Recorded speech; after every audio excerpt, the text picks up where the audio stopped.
মুসা আলাইহিস সালাম যখন দেখলেন গোটা পৃথিবী আমার বিপন্ন, তখন কি মুসা আলাইহিস সালাম কি চাইবেন? যে আল্লাহ ফেরাউনকে ধ্বংস করে দাও, আল্লাহ মিশরের রাজ্য আমাকে দাও, আমাকে টাকা দাও, আমাকে পয়সা দাও, আমাকে মেরে ফেলছে, আমাকে কেটে ফেলছে, আমাকে দেশ থেকে বের করে দিচ্ছে, আমাকে এনআরসি করছে। না, দোয়ার ভাষা শিখুন। মুসা আলাইহিস সালাম বলছেন, রব্বি আন্নি লিমা আনসালতা আলাইয়া মিন খয়রিন ফাকির। হে আমার প্রতিপালক, তোমার পক্ষ থেকে তুমি আমাকে যেটুকু দেবে আমি ওইটুকুরই কাঙ্গাল। কোরআনের পাঠক হয়ে আমরা স্তম্ভিত হয়ে যাই। এখানটায় এসে আল্লাহ সুবহানাহু ওয়া তাআলা বললেন প্রথমে যে গাল্লাকাতিল আবওয়াব, সমস্ত দরজাগুলো রুদ্ধ করা ছিল, বন্ধ করা ছিল। তাহলে ফাস্তাবাকাল বাবের অর্থ কি হয়? দরজার দিকে ছুটে যাওয়ার মানেটা কি হয়? দরজা তো সব ভিতর থেকে বন্ধ করা আছে কায়দা করে, বাইরে থেকে সব প্রহরী দিয়ে দরজাকে বন্ধ করে দিয়েছে, বাইরে থেকেও আটকানো আছে দরজা, গিয়ে তো কোনো লাভ নেই।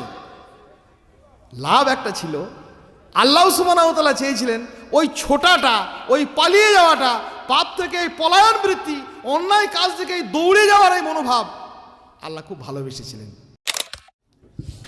আসসালামু আলাইকুম ওয়া রাহমাতুল্লাহি ওয়া বারাকাতুহু। ইন্নাল হামদালিল্লাহ নাহমাদুহু ওয়া নাস্তাঈনুহু ওয়া নাস্তাগফিরুহু ওয়া নাউযু বিল্লাহি মিন শুরুরি আনফুসিনা ওয়া মিন সাইয়্যাতি আমালিনা। মান ইয়াহদিহিল্লাহু ফালা মুদিল্লা লাহু ওয়া মান ইউদ্লিল ফালা হাদিয়া লাহু ওয়া আশহাদু আল লা ইলাহা ইল্লাল্লাহু ওয়াহদাহু লা শারীকা লাহু ওয়া আশহাদু আন্না মুহাম্মাদান আবদুহু ওয়া রাসূলুহু। আউযু বিল্লাহি মিনাশ শাইতানির রাজীম। বিসমিল্লাহির রহমানির রহিম। ইয়া আইয়ুহাল্লাযীনা আমানুত্তাকুল্লাহা হাক্কা তুকাতিহি ওয়া লা তামুতুন্না ইল্লা ওয়া আনতুম মুসলিমুন। ইয়া আইয়ুহান নাসু ইত্তাকু রাব্বাকুমুল্লাযী খালাকাকুম মিন নাফসিন ওয়াহিদাহ ওয়া খালাকা মিনহা যাওজাহা ওয়া বাথা মিনহুমা রিজালান কাসীরান ওয়া নিসা ওয়াত্তাকুল্লাহাল্লাযী তাসাআলুনা বিহি ওয়াল আরহামা ইন্নাল্লাহা কানা আলাইকুম রাকিবা। ইয়া আইয়ুহাল্লাযীনা আমানুত্তাকুল্লাহা ওয়া কুলু কাওলান সাদীদা ইউসলিহ লাকুম আমালাকুম ওয়া ইয়াগফির লাকুম যুনুবাকুম ওয়া মান ইউতিইল্লাহা ওয়া রাসূলাহু ফাকাদ ফাযা ফাওজান আযীমা। সম্মানিত সভাপতি, সঞ্চালক, জমিয়তে আহলে হাদিস উত্তর 24 পরগনার জেলা সম্পাদক, সভাপতি, কর্মী, একনিষ্ঠ অনুসারী ভাই বন্ধু, সম্মুখস্থ সুধী শ্রোতৃমণ্ডলী, আজকের এই গুরুত্বপূর্ণ থানা সম্মেলনের আয়োজক, পরিচালক, ব্যবস্থাপক ভাইরা, আল্লাহর অনেক অনেক প্রশংসা। অনেক দিন পর আল্লাহর বিশেষ অনুগ্রহে আপনাদের সামনে দু চারটি কথা বলার সুযোগ আল্লাহ সুবহানাহু ওয়া তাআলা করে দিয়েছেন। আমরা সম্মেলনের এই প্রেক্ষিতে উপস্থিত হয়ে কিছু দিনের কথা শোনার, বলার সুযোগ পেয়েছি। আন্তরিকভাবেই সেই মহান আল্লাহ সুবহানাহু ওয়া তাআলার উদ্দেশ্যে আমরা আমাদের হামদ, আমাদের প্রশংসা জানাই। আলহামদুলিল্লাহ। দরুদ সালাম অজস্র অসংখ্য বর্ষিত হোক সেই নবী মুহাম্মদুর রাসূলুল্লাহ সাল্লাল্লাহু আলাইহি সাল্লামের উপর, যিনি আমাদের কাছে আমাদেরই মধ্য থেকে, মানুষের মধ্য থেকে এবং মানুষের জন্যই প্রেরিত হয়েছিলেন, মানুষের কল্যাণের জন্য। পৃথিবীতে বহু মানুষ এটা চেয়েছেন, নিজের পরিচিতিকে তারা স্পষ্ট করার জন্য মানুষের কাছে বলেছেন, এবং আজকের পৃথিবীতে মানুষের কাছে একটা প্রতারণার ভাষা হিসাবেও মানুষ এটা ব্যবহার করে। সেই ভাষাটি হচ্ছে, আমি তোমাদের লোক, আমি আপনাদের মানুষ, আমি আপনাদেরই, আপনাদের জন্যই। আর আমাদের বিখ্যাত কবি তো নিজের পরিচয়কে স্পষ্ট করে বলে গেছেন যে আমার পরিচয় কিছু জানতে চেও না, আমি তোমাদেরই লোক, এই মোর শেষ পরিচয়, আর কিছু নয়, এই মোর শেষ পরিচয়। কিন্তু হতে পারেনি, মানুষের পক্ষে তো হওয়া সম্ভব নয়। আল্লাহ সুবহানাহু ওয়া তাআলা একজন মানুষকেই গোটা পৃথিবীর তথা নিখিল ভুবনের কল্যাণের জন্য প্রেরিত করেছেন, এবং মানুষের মধ্য থেকেই তাকে নির্বাচিত করা হয়েছে। মানুষের ভিতর থেকে এসে মানুষেরই জন্য এরকম কল্যাণ, এরকম রহমত স্বরূপ তিনি প্রেরিত হয়েছেন।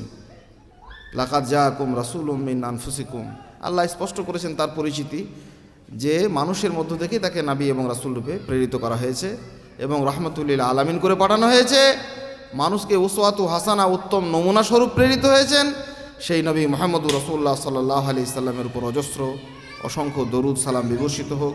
আল্লাহুম্মা সাল্লি আলাইহি, আল্লাহুম্মা বারিক আলাইহি। মনোযোগী হতে হবে। শ্রোতা হতে গেলে আমরা মনোযোগী হয়ে বসে আছি। অনেকক্ষণ থেকে গুরুত্বপূর্ণ ন্যায়নিষ্ঠ আলোচনা হয়েছে আমার সামনে, এবং এই স্টেজে মঞ্চে বিদগ্ধ বিশিষ্ট মানুষজনেরা বসে আছেন। তাদের অনেকেরই আলোচনা সম্ভব হয়েছে, অনেকে হয়তো আলোচনা করার সময়ে অভিঘাতে তারা আলোচনা করতে পারেননি। যাই হোক, সেই সমস্ত জ্ঞান গর্ভ যে আলোচনা আমাদের সামনে আলোচিত হয়েছে সেগুলো, এবং আমিও সংক্ষিপ্ত যেটুকু কথা বলবো সকলটাই আন্তরিকভাবে শোনার, কোরআন সুন্নাহর অনুকূলে সেই কথাগুলিকে জীবনে বাস্তবায়িত করার আল্লাহ আমাদেরকে তৌফিক দিন। আল্লাহুম্মা আমিন। আজকে দু চারটি কথা বলবো একেবারেই নির্ভার, কোনো প্রেশার থাকবে না। ইসলামের কোনো কথা প্রেশার সৃষ্টিকারী নয়। আমরা অনেক সময় বুঝতে ভুল করি, মনে করি আমাদের উপর চাপিয়ে দিল, ওই মৌলানা এসছে এমন ভারী ভারী কথা বলে গেল। না, ইসলামের কোনো কথা চাপ কেন হবে? চাপ মুক্তির জন্য ইসলাম এসেছিল। চাপ সৃষ্টিকারী গোষ্ঠী হচ্ছে আলাদা। রাষ্ট্রবিজ্ঞানে একটা গোষ্ঠীরকে উল্লেখ করা হয়েছে যারা মানুষের উপরে চাপ সৃষ্টি করে, প্রেশার দেয়। আল্লাহ তার নবী এবং রাসূলদেরকে দিয়ে পৃথিবীতে সেই চাপ মুক্তির ব্যবস্থা করেছেন। ভার মুক্তি, পেশন মুক্তির জন্য যাবতীয় বিধিবিধান নির্দেশনা আল্লাহ তার নবী এবং রাসূলদেরকে দিয়ে পৃথিবীতে পাঠিয়েছেন। মানুষ বড় পেরেশান হয়ে আছে, নানান ভারে মানুষ অস্থির হয়ে আছে, নানান চাপে মানুষ ভারাক্রান্ত হয়ে পড়েছে। এমন পরিস্থিতিটার মুখোমুখি দাঁড়িয়েছে, মানে অবুঝ একটা শিশু নিজেকে বিপন্ন ভাবতে শিখে ফেলেছে। তার অর্থনীতি, তার সমাজনীতি, তার রাষ্ট্র, তার জীবনবোধ, তার ধর্মীয় চেতনা সবটাই যেন একটা এলোমেলো, অগোছালো। একটা ছোট শিশুও এই বিপন্নতার আঁচ পেতে শুরু করেছে। আমাদের বাড়িতে ওই পাশের বাড়ির একটা ছেলে দুধ দিয়ে যায়, গরুর দুধ নিয়ে, ওই ছোটো মতো ছেলে দুধ দিতে আসে। তো যে বোতলটায় দিতে আসে সেটাতে ওই অর্ধেকের খানিক বেশি 500 গ্রাম দুধটা দিয়ে যায়। এখন ওটা সম্ভবত 1 লিটারেরই বোতল। একদিন ও 1 লিটার পুরো ভর্তি করে দুধ নিয়ে এসছে। তা আমিও বলছি বাড়িতে, আরও সবাই বলছি, কী ব্যাপার আজকে এতটা দুধ বেশি দিয়েছো কেন? তা আমার পাশেই থাকা একটা ছোট ছেলে, কি ভয়াবহ দেখুন, সে তখন বলছে, আমাদেরই বাড়ির একটা ছেলে বলছে, দুধে পানি ঢালতে গিয়ে আজকে বেশি ঢেলে দিয়েছে, সেই জন্য বোতলটা ভর্তি হয়ে গেছে। না, বাস্তবটা তা নয়। ওকে দুধটা ঢালতে বলেছিল ওর দাদি বা নানি, যেই হোক, ও সত্যি সত্যিই খাঁটি দুধটাই দেয় আমাকে, আর 1 বোতল দুধও সত্যিই ভরেছে। এটুকুও বিশ্বাস আমার বাড়ির ওই শিশুটাও কিন্তু ওই বিপন্নতার এমন একটা জায়গাতে পৌঁছেছে, অশ্রদ্ধার, অবিশ্বাসের, মানে কোনোভাবেই বিশ্বাস করা যায় না যে দুধকেও বেশি দিতে পারে। ওর মনে এটাই জেগেছে যে পানি তো এমনিই ঢালে, তো পানি ঢালতে ঢালতে কি বেশি দিয়ে দিয়েছে। আমি শুনে খানিক থ করে বসে গেলাম, এই আশ্চর্য কথা তো, তোর মাথাতে এই কথাটা এলো কেন? মানুষ বড় একলা, তুমি মানুষ হয়ে পাশে দাঁড়াও। মানুষ বড় কাঁদছে, তুমি মানুষ হয়ে এসে দাঁড়াও। মানুষই ফাঁদ পাচ্ছে, তুমি মানুষ হয়ে পাশে দাঁড়াও। কবি আমাদের কাছে খুব গভীর আকুতি নিয়ে বলে গেছেন, আল্লাহ তার প্রিয় সৃষ্টি মানুষের জন্য সেই ভালোবাসার আপনজন করে পাঠিয়েছিলেন নবী মুহাম্মদুর রাসূলুল্লাহ সাল্লাল্লাহু আলাইহি সাল্লাম সহ যুগে যুগে নবী এবং রাসূলদের। তাদের মূল থিম ছিল, তাদের মূল মিশন ছিল, তাদের ভিশন ছিল মানুষকে চাপ মুক্ত করা, মানুষকে বিপন্নতা থেকে একটা উত্তরণের পথ দেখানো, সমস্ত রকমের ভার, সমস্ত রকমের প্রেশার মুক্ত একটা জীবন, একটা ঝরঝরে, একটা হালকা, একটা ফুরফুরে জীবন তারা আমাদেরকে দিয়ে গেছেন। আমরা সেই জীবনের দিকে ধাবিত হব, সেই জীবনের পথে মানুষকে আহ্বান করব।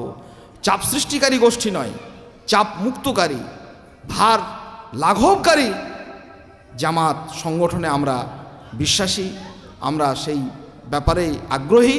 কাজেই আজকে আপনাদের সামনে কিছু কথা বলবো যা আমাদেরকে বিপন্নতা থেকে মুক্তি দেয়, যা আমাদেরকে ভার মুক্ত জীবনের সন্ধান দেয়।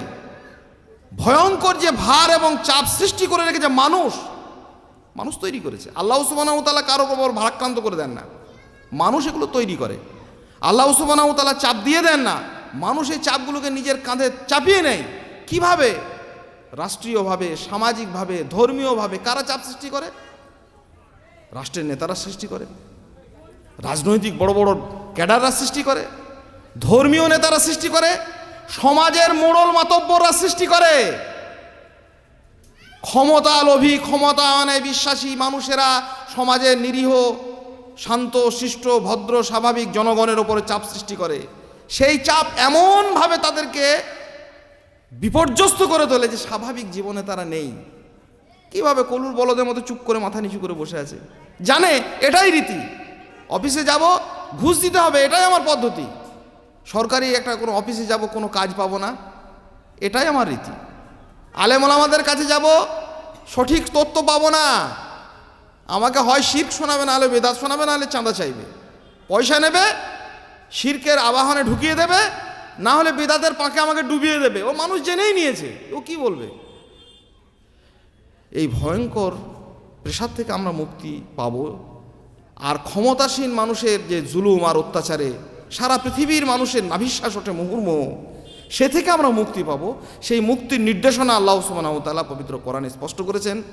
নবী এবং রাসূলদের জীবনীতে, নবী এবং রাসূলদের আচরণে, নবী এবং রাসূলদেরকে প্রদান করা যে ওহী, আল্লাহ সুবহানাহু ওয়া তাআলার বাণী, সেই সমস্ত কথার মাধ্যমে সেইগুলো নিয়ে আমরা দু চারটে কথা বলবো ইনশাআল্লাহ তাআলা আজিজ।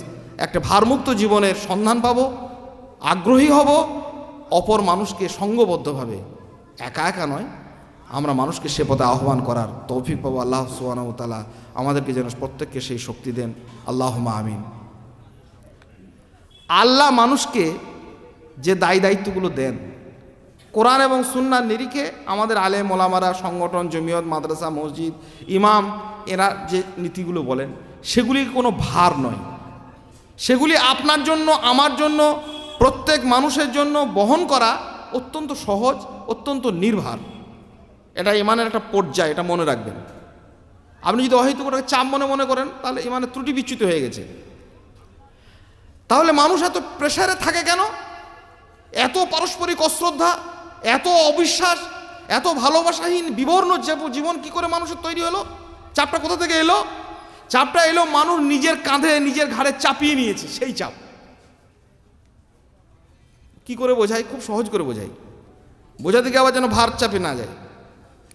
আল্লাহ সুবহানাহু ওয়া তাআলা মানুষকে দুটো দায়িত্ব দিয়েছেন। আমাদের কবি শিখিয়েছেন, তুমি যত ভার দিয়েছো সে ভার করিয়া দিয়েছো সোজা, আমি যত ভার জমিয়ে তুলেছি সে ভার হয়েছে বোঝা। সারা পৃথিবীতে এই যে বোঝা দেখছেন না, এই যে অসহনীয় অশান্ত পরিবেশ দেখছি না, এটা কিন্তু আল্লাহ সুবহানাহু ওয়া তাআলার প্রেরিত নয়। এটা মানুষ নিজের কাঁধে, নিজের ঘাড়ে নিজে চাপিয়ে নিয়েছে। আল্লাহ যে ভার আমাদেরকে প্রদান করেন, সে ভারটা আমাদের জন্য অত্যন্ত বহনযোগ্য এবং সহজ। আর মানুষ যেটাকে নিজে চাপিয়ে নেয়, বহন তো করা বহু দূরের কথা, তার ভারে সে নুব্জ হয়ে যাবে। তার মেরুদণ্ড, তার শিরদাঁড়া, তার কোমর, তার মাজা ভেঙে চুরে একাকার হয়ে যাবে, তছনছ হয়ে যাবে জীবন। বহনযোগ্য তার জন্য নয়, ওটা আল্লাহর দেওয়া নয়। তো আল্লাহ সুবহানাহু ওয়া তাআলা মানুষের ওপরে দুটি দায়িত্ব দিয়েছেন, খুব সহজ সরল। কি? একমাত্র আল্লাহর ইবাদত করবে। আল্লাহ নিজেই বলছেন, ওমা খালাকতুল জিন্না ওয়াল ইনসা ইল্লা লিয়াবুদুন, মানুষ আর জিন সৃষ্টি করেছি কেবলমাত্র তার ইবাদতের জন্য। আল্লাহর ইবাদত করবে, আর কারোর ইবাদত করবে না। তাগুতের বিরোধিতা করবে, তাগুতকে বর্জন করবে, আর কেবলমাত্র আল্লাহ সুবহানাহু ওয়া তাআলার ইবাদত করবে। আল্লাহ পাক রব্বুল আলামিন পবিত্র কোরআনে বিভিন্ন জায়গাতে খুব সুন্দরভাবে, স্পষ্টভাবে, প্রাঞ্জলভাবে মানুষকে বুঝিয়ে দিয়েছেন যে শুধুমাত্র বান্দা হিসেবে তার দায়িত্ব হচ্ছে, আল্লাহর এটা পাওনা, আল্লাহর এটা অধিকার যে মানুষ তাঁরই ইবাদত করবে, আর কারো নয়। আনি ইবুদুল্লাহ ওয়াজতানিবুত তাগুত ওমা উমিরু ইল্লা লিয়াবুদুল্লাহ মুখলিসিনা লাহুদ্দিন। একেবারেই নির্ভেজাল, একেবারেই নিষ্কলুষ ইবাদত তার মধ্যে কোনো ভাগ বাটোয়ারা কিচ্ছু নেই, শুধুমাত্র আল্লাহর ইবাদত করবে, আর কারোর ইবাদত করবে না। এটা সহজ সরল, আরও সহজ হবে বুঝতে শিখলে। একটা মেয়েকে একটা দায়িত্ব দেওয়া হয়েছে, একটা মহিলাকে, তার উপর একটা ভার আছে কি, যে তার জীবনের, তার শরীরের, তার যাপিত সময়ের কতগুলো অনুভূতি, কতগুলো বিন্যাস কেবলমাত্র একটি মাত্র পুরুষ, কেবলমাত্র একজন পুরুষের কাছে সে প্রকাশ করতে পারবে। এটা তার দায়িত্ব, এটা কোনো ভার নয়, এটা নির্ভার। একটি মেয়ে তার শরীরের কিছু আবেগতাড়িত অনুভূতি, কিছু সৌন্দর্য, গোপনীয় মুহূর্ত, এই বিষয়টা প্রকাশ করবে কেবলমাত্র একজন পুরুষের কাছে। খুব সহজ, আর দ্বিতীয় কারোর কাছে নয়, বাপের কাছে নয়, ছেলের কাছে নয়, খালাতো ভাইয়ের কাছে নয়, পাড়ার প্রতিবেশী কোনো মানুষের কাছে নয়, কারোর কাছে নয়। এই ধরনের স্পর্শকাতর মুহূর্তগুলো, এই সৌন্দর্যের বিশেষ কতগুলো অংশ একটি মাত্র পুরুষের কাছে প্রকাশ করবে। এটা ছিল মেয়েদের জন্য নির্ভার জীবন। বোকামি করে করতে গেল কি, তৈরি করলো একটা মতবাদ, ফেমিনিজম, নারীবাদ, তৈরি করলো একটা নারী মুক্তি আন্দোলন, তৈরি করলো নারী স্বাধীনতা, তৈরি করলো আপোষের লৌকিকতা। সমাজ, দেশ, কাল, পরিবেশ, আত্মীয় স্বজন, হাজারো রকমের বাহানা অজুহাত দিয়ে সেই মহিলা করতে গেল কি, নিজের ওই সৌন্দর্য, নিজের ওই স্পর্শকাতর মুহূর্ত একটা পুরুষ বাদ দিয়ে একাধিক পুরুষের কাছে প্রকাশ করতে গেল। এই চাপটা, এই প্রেশারটা চাপিয়ে নেওয়া কিসের লোভে? স্বাধীনতার লোভে। কিসের লোভে? আরও বেশি বর্ণময় জীবনের লোভে, আরও বেশি লৌকিকতার লোভে, আরও বেশি সামাজিকতার লোভে। তাহলে নারীকে, মেয়েকে দায়িত্ব দেওয়া হয়েছিল যে একজন পুরুষের দায়িত্ব নেবে ওই রকম প্রেক্ষিতে। কিন্তু ও যখন একাধিক জায়গাতে আত্মীয় স্বজন, শ্বশুর, ভাসুর, খালাতো ভাই, মামাতো ভাই, প্রতিবেশী, সকলের কাছে বললো যে না না, ওটা কি আপত্তি করো, ওরকম তাদের সঙ্গে ওইভাবে আচরণ করা যায়, তখন কি হলো জানেন? সেই ভার পৃথিবীতে আজ পর্যন্ত কোনো মহিলা বইতে পারেনি। স্বাধীনতা তো পেলই না, স্বাধীনতার কোনো স্বাদ তার পাওয়া তো হলোই না। সেই ভারে সে এমন নির্যাতিত সে হলো। কোথায় নির্যাতিত হলো? কোথায় হলো না বলেন? প্রতিবেশীর কাছে হলো, বাড়ির নিকট আত্মীয়দের কাছে হলো, ভাসুরের কাছে হলো, দেওরের কাছে হলো, ছাত্রী হয়ে শিক্ষকের কাছে হলো, এয়ার হোস্টেস হয়ে বিমানে উঠলো, বিমানের পাইলটের কাছে হলো, রোগী হয়ে ডাক্তারের কাছে হলো। পৃথিবীর কোথাও কোনো একটি জায়গাতে নিরাপত্তা পেল না, অস্থির। তো বাবা, অত ভার তোকে কে নিতে বলেছিল? মনে রাখবেন, কোনো জায়গাতে সে নিরাপত্তার, স্বাধীনতার, সামাজিকতার এতটুকু, এত ব্যবস্থাপনা পৃথিবীতে তৈরি হলো, কিন্তু হলো না। ভুল একটাই করেছিল, আল্লাহকে ও ভার দেননি, ও দায়িত্ব দিতে যাননি। আল্লাহ নিজেই স্পষ্ট করেছেন, লা ইউকাল্লিফুল্লাহু নাফসান ইল্লা উসআহা। মানুষের যা বহনযোগ্য নয় সে ভার আপনাকে দেওয়া হয়নি। আপনার বোঝা আপনি বহন করেন, যেটা আল্লাহ এবং রসুল দিয়েছেন ওইটাই বহন করেন, ওইটা আপনার জন্য নির্ভার। আর আপনি যদি অহেতুক চাপিয়ে নিতে যান, বিপদে পড়ে যাবেন। শিরকের ভার হচ্ছে কঠিন। আল্লাহ বলেছিলেন যে শুধুমাত্র আমার ইবাদত হবে, পৃথিবীতে আমারই ইবাদত করবে। যখন মানুষ বলল না, আল্লাহর তো ইবাদত করবই, মক্কার মুশরিকরাও বলেছিল, পরবর্তীকালের মুশরিকরাও বলল, আজকের মুশরিকরাও বলল যে ইবাদত তো আল্লাহরই হয়, আবার কার হয়? কিন্তু আমরা এইসবগুলো করি এই সমস্ত পুরনো মানুষদেরকে সম্মানার্থে, পুরনো আলেমোলামাদের শ্রদ্ধাঞ্জলির স্বার্থে, অমুক ব্যক্তির বিভিন্ন রকমের তার কার্যকলাপের ভিত্তিতে হাজারো রকমের শিরকের যে আবাহন মানুষ তৈরি করলো, তাতে মানুষ শান্তি পেল? কতজনকে শান্তি দেবে? সূর্যকে যখন পুজো করলো তখন চাঁদ বললো তাহলে আমি কেন বাদ থাকি? গাছকে পুজো করলো তো, ইবাদত করলো তো কাঠ বললে আমার কেন বাদ থাকে? ইঁটকে যখন ইবাদত করলো তখন পাথর বললো আমিই বা কেন এত অসহায় হয়ে পড়ে থাকি? বাতিলের তো কোনো সীমানা নেই। আল্লাহ সুবহানাহু ওয়া তাআলা ভার দিয়েছিলেন শুধুমাত্র আমার ইবাদত করবে, কিন্তু এরা যখন বাতিলের দিকে ধাবিত হলো, বাতিলের তো সীমানা নেই। ইট, কাঠ, পাথর, চন্দ্র, সূর্য, রাজা, উজির, মন্ত্রী, গাঁয়ের পঞ্চায়েতের মেম্বার থেকে নিয়ে একবারে রাষ্ট্রপুঞ্জের মহাসচিব পর্যন্ত সবাই তো মাবুদ হতে চায়, কেউ তো বাদ থাকতে চায় না। তাহলে ইবাদত যখন আপনি গায়রুল্লাহর করতে যাবেন, আল্লাহ বাদ দিয়ে অন্যের যখন ইবাদত করতে যাবেন, কতজন করবেন? যার করবেন না সেই রেগে যাবে। ওই ভয়ঙ্কর ভার মানুষ বইতে পারেনি। অস্থির হয়ে, নিষ্পেষিত হয়ে, নির্যাতিত হয়ে তাদের জীবন মানবীয় জীবন মানবেতর জীবনে পরিণত হয়েছে, তছনছ হয়ে গেছে, ভেঙে চুরমার হয়ে গেছে। একটাই ভার আপনাকে দিয়েছেন আল্লাহ সুবহানাহু ওয়া তাআলা, আল্লাহর ইবাদত করুন। মৌলবীদের নয়, আলেম ওলামাদের নয়, তাবিজ বেচা লোকদের নয়, ওই মাজারে গিয়ে গাঁজা খাওয়া হুজুরদের নয়। এ যদি করতে যান আপনি নিজেই মরে যাবেন, ও ভারে আপনি জর্জরিত হয়ে পড়বেন। কতদিন দেবেন, কত আর ইবাদত করবেন, কত জনের করবেন, শেষ হবে না। সেই জন্য তারা সন্তুষ্ট নয়, নিজেদের মধ্যে তারা একবার পাগলা কুকুরের মতো খেইতে অস্থির হয়ে পড়েছে। নিজেদের মধ্যেই তারা নিজেদের বিপন্নতাকে ডেকে এনেছে। বিপন্নতা মুক্তির প্রথম অস্ত্র হলো আল্লাহ সুবহানাহু ওয়া তাআলা যে ভার দিয়েছেন সেই ভারটুকুই মাথায় নিয়ে আপনি চলুন, আল্লাহরই ইবাদত করতে হবে। দুটি ভার দিয়েছিলেন, আর একটি কি?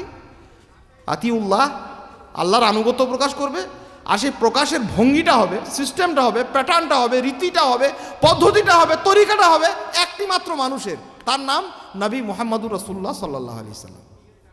আমি বলেছি যে খুব একটা চাপের কথা বলবো না, খুব সহজে সোজা সবটা কথা। আল্লাহ সুবহানাহু ওয়া তাআলা মানুষকে দুটি দায়িত্ব দিলেন। একটা কথা হচ্ছে আল্লাহর পূর্ণ আনুগত্য প্রকাশ করবে, সে কেবলমাত্র আল্লাহর।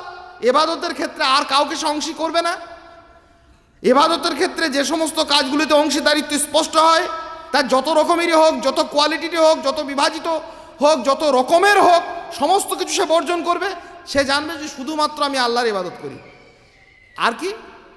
এই ইবাদত করা, এই আনুগত্য প্রকাশ করা, এই ইতাআত করার পদ্ধতি, প্যাটার্ন, রীতি, এইগুলো অনুসরণ করবে একটি মাত্র মানুষের, তার নাম নবী মুহাম্মদুর রাসূলুল্লাহ সাল্লাল্লাহু আলাইহি সাল্লাম। মানুষ এখানেও নিজের উপর ভার চাপিয়ে নিল। আরে নবীজি তো মুহাম্মদ সাল্লাল্লাহু আলাইহি সাল্লাম, তিনার তো অনুসরণ করবো, কিন্তু নবীজিকে আমি দেখেছি? অনুকরণ বলতে মানুষ কি বুঝেছে? আমাকে তো শিখিয়েছে আমার বাপদাদারা, আমার আলেম ওলামারা, আমার পাশের বাড়ির লোকেরা, আরও আপনার মতো ওইরকম আরও হুজুর এখানে এসেছেন, এই নানান রকমের কোয়ালিটি। কিন্তু অনুকরণের মৌলিক মানদণ্ড যে নবী মুহাম্মদুর রাসূলুল্লাহ সাল্লাল্লাহু আলাইহি সাল্লামকে দেওয়া হয়েছিল, সেখান থেকে সরে এসে মানুষ যা কিছু করতে গেল সেটার নাম হলো ভ্রষ্টতা। ইসলামের পরিভাষায় বেদাত। বেদাত করে কতদিন বাঁচবেন? কটা বেদাত করবেন? বেদাতের চাপ সইতে পারবেন? আজকে যে বেদাত তৈরি করেছে মানুষ, সেই বেদাত তো 50 বছর আগে ছিল না। আবার 50 বছর 5 বছর পরে সেটা পাল্টে যাবে। জাগুলিয়াতে যে বেদাত আছে সেটা হচ্ছে বীরভূমে গিয়ে সেই বেদাতটা খুঁজে পাওয়া যাবে না, সেখানে তো আরেক রকমের আছে। এর তো কোনো স্থির নেই, বাতিলের তো কোনো মানদণ্ড নেই, বাতিলের তো কোনো ভারসাম্য নেই। ও তো পৃথিবীতে উপমহাদেশের একরকম বেদাত, ইন্দোনেশিয়ার বেদাত আলাদা, মার্কিন যুক্তরাষ্ট্রে একরকম বেদাত চলে, তো জাপান টোকিওতে আরেক রকম বেদাত চলে। বেদাতের তো রকম ফেরের শেষ নেই, কোনটা মানবে? এই চাপে মানুষ জর্জরিত হয়ে আছে, কোনো মুক্তির রাস্তা নেই। যে যতই যেখানে যাই শুনুন আর যাই করুন আর যাই বুঝুন, খুব নির্ভার একটা কথা শুনে যান, বেদাতের কোনো মুক্তি নেই। আপনি এক বেদাত থেকে বাঁচবেন নিয়ে মনে করবেন যে একে অনুসরণ করি, তো আরেক বেদাতে গিয়ে ঢুকবেন। আরেক বেদাত থেকে বাঁচতে গিয়ে ভাববেন না এর কথাটা শুনি, তখন আরেক বেদাত থেকে ঢুকবেন। জর্জরিত হয়ে যাবে গোটা সোসাইটি, গোটা সমাজ। তার থেকে কোনোদিন নির্ভার জীবনযাপন করতে পারবে না। আল্লাহ পদ্ধতি দিয়েছিলেন আতিউর রাসূল, রাসূলের ইতাআত করো। ইবাদত অনুকরণের ক্ষেত্রে নবী মুহাম্মদুর রাসূলুল্লাহ সাল্লাল্লাহু আলাইহি সাল্লামকে নির্ভরযোগ্য করেছে, এবং তার অনুসরণটা হলো কি? নিঃশর্ত অনুসরণ, কোনো শর্ত নেই। নবী মুহাম্মদ সাল্লাল্লাহু আলাইহি সাল্লামকে যে অনুসরণ করবেন, অনুকরণ করবেন, অনুগমন করবেন, তার ইত্তেবা করবেন, এতে কোনো শর্ত নেই। বাকি পৃথিবীতে যারই অনুসরণ করবেন সেটা হচ্ছে শর্ত সাপেক্ষে। ওটা যদি রসুল সাল্লাল্লাহু আলাইহি সাল্লামের সঙ্গে মেলে, আপনার ইমামের কথা রসুলের সঙ্গে মেলে, ঠিক আছে।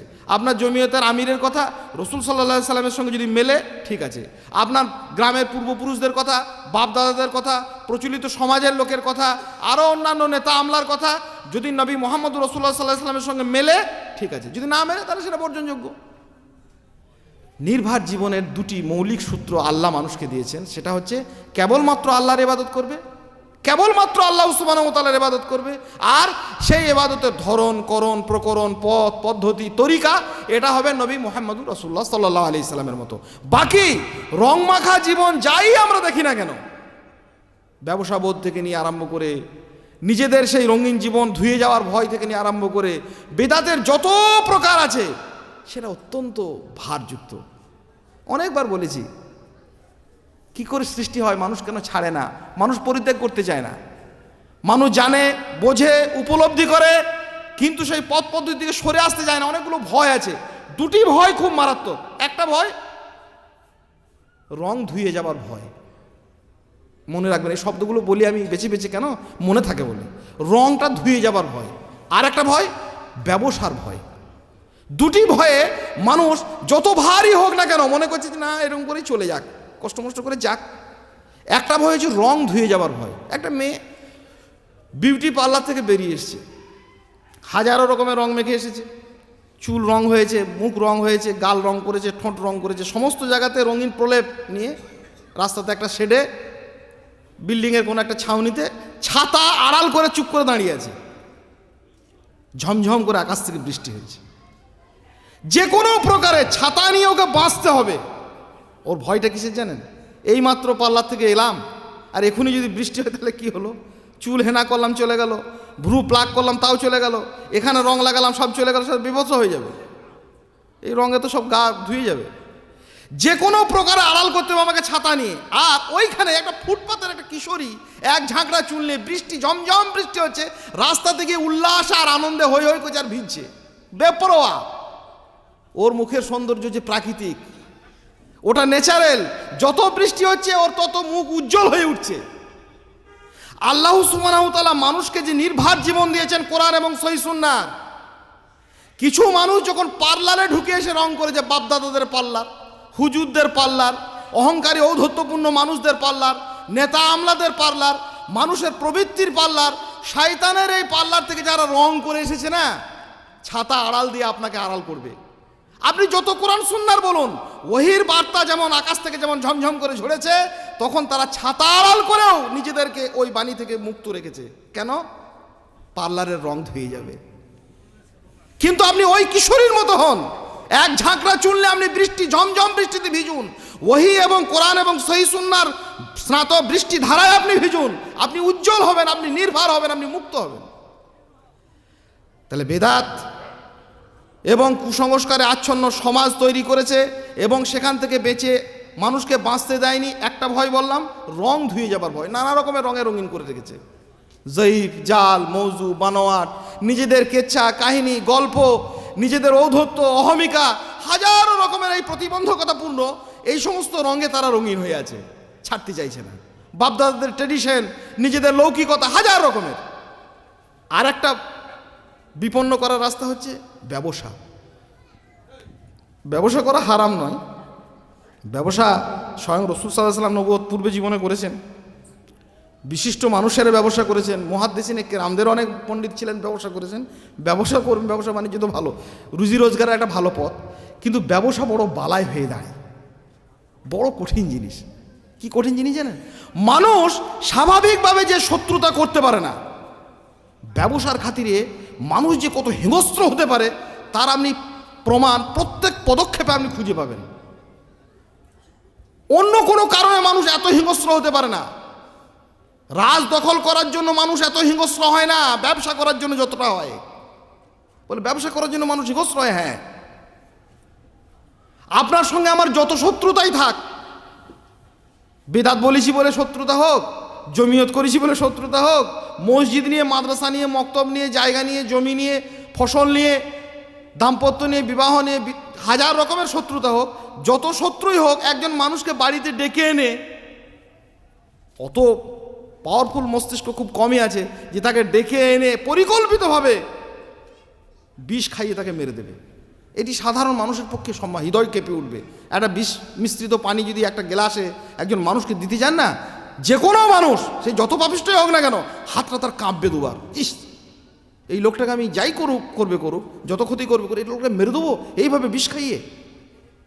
সাধারণ মানুষ পারে না।